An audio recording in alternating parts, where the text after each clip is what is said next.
Alright, bud, so I've got an old Apple video card here. It's got several surface mount caps like you'd see on your board. Now, how I remove them is probably a little controversial, but I'm not the only person who does it this way. It is a very common way to remove capacitors on these old Apple boards. Take yourself a pair of pliers, come in right here, pinch them at the top, and just go snap, snap. And they pop right off. The pads usually don't lift when you do that. You just want to come in, you want to put your pliers on the top and just give a quick little rock to side, just like that, and they'll lift right up. That's how you remove them. If you want to do it with the iron, you can try, but I've had very bad luck removing them with the iron. They'll generally lift traces. You can see right here, I don't know if you can see it too well on C50. That's one I had tried to remove with an iron and lifted the trace. And this board's old and scrap, and I haven't messed with it since. So we're going to come in right here, and we're going to just drop on one of the caps that I had removed. First thing you're going to want to do is clean your pads up. So come in with your flux. You want a good liquid flux or a paste flux, something you can drop on there. You just want to add a shitload of flux on there. All right. Your iron, if you have the ability to set temperature, you generally want around 650 Fahrenheit.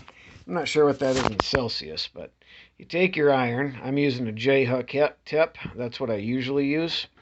Come into your brass wool. Give it some scrapey scrapes. Nice and gentle. You don't have to push too hard.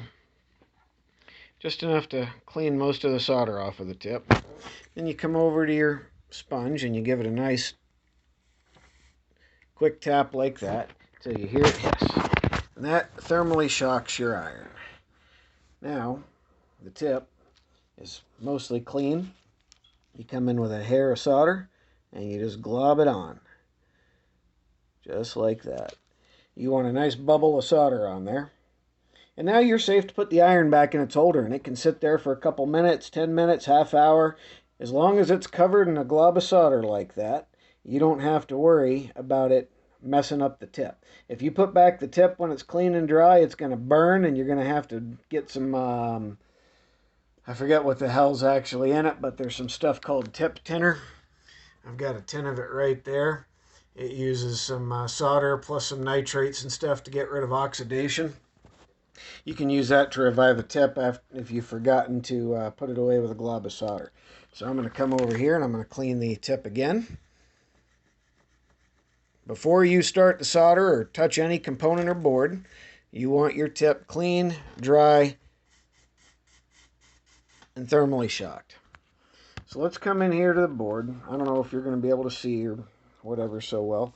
We're going to put a little dab of solder on here, and we're just going to come into these two pads that we just ripped one of the capacitors off, and we're just going to set down a nice little bubble of solder. We're going to clean these pads off with our tip, just scrapey scrape like that, and it's going to leave us a nice little bubble. You see how the solder's sort of poking up and making a little pyramid?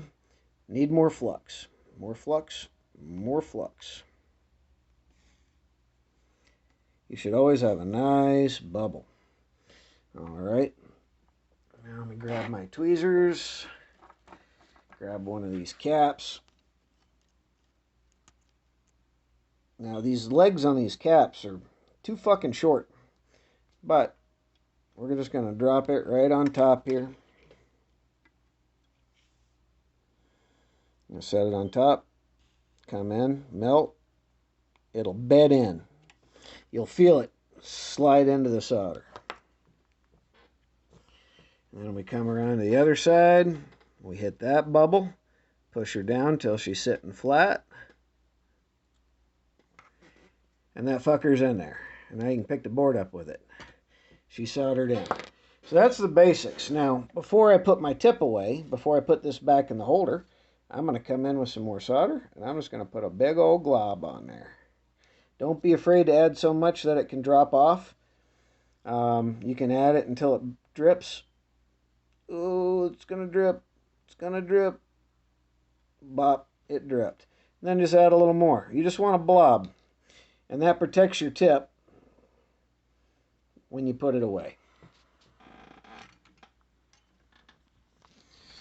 And that's how you do a capacitor replacement on an Apple. Good luck.